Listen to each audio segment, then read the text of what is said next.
Hi buddies, welcome to our channel Sports Jaga. It's exclusive.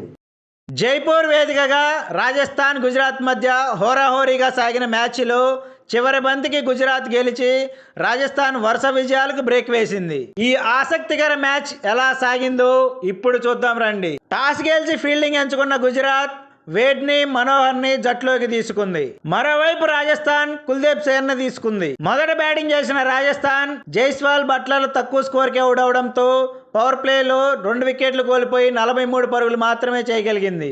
ఈ దశలో captain Samson, పరాగులు తమ అద్భుతమైన బ్యాటింగ్తో స్కోర్ బోర్డుని పరుగులు పెట్టించడమే కాక 15 ఓవర్లలో 134 పరుగులు చేశారు. 172 పరుగుల వద్ద పరాగ్ అవుట్ అయినా శాంసన్, హెట్మేయర్లు తమ పవర్ హిట్టింగ్తో రాజస్థాన్కి 196 పరుగులు సాధించి పెట్టారు. పరాగ్ బ్యాటింగ్ వచ్చిన మొదట్లోనే 2 క్యాచ్లు ఇచ్చినా వేడ్ మిస్ చేయడంతో గుజరాత్ తీవ్ర నిరాశపరిచింది. 197 పరుగుల భారీ లక్ష్యంతో బరిలో దిగిన గుజరాత్ కి స్లో స్టార్ట్ లభించింది.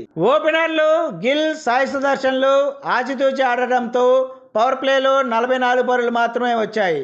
కుల్దీప్ సేన్, సాయి సుదర్శన్, వేడ్, మనోహర్లను అవుట్ చేసి గుజరాత్ కి షాక్ ఇచ్చాడు. ఊపు మీద ఉన్న గిల్ ని చాహల్ అవుట్ చేయడంతో గుజరాత్ 15 ఓవర్లలో 133 పరుగులకి 5 వికెట్లు కోల్పోయి కష్టాల్లో పడింది. కానీ తెవాటియా, రషీద్ ఖాన్లు మెరుపు బ్యాటింగ్ చేయడంతో లాస్ట్ ఓవర్ కి 15 పరుగులు అవసరమయ్యాయి.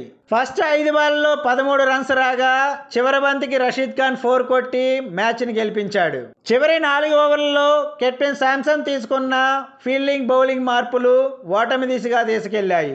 ఆల్రౌండర్ ప్రదర్శనతో మ్యాచ్ ని గెలిపించిన రషీద్ ఖాన్ కి player of the match award లభించింది. ఈ వీడియో మీకు నచ్చినట్లయితే లైక్ చేయండి, షేర్ చేయండి. ఇలాంటి మరిన్ని అప్డేట్స్ కోసం please subscribe our channel. Bell icon click చేయడం మర్చిపోకండి. Thank you buddies.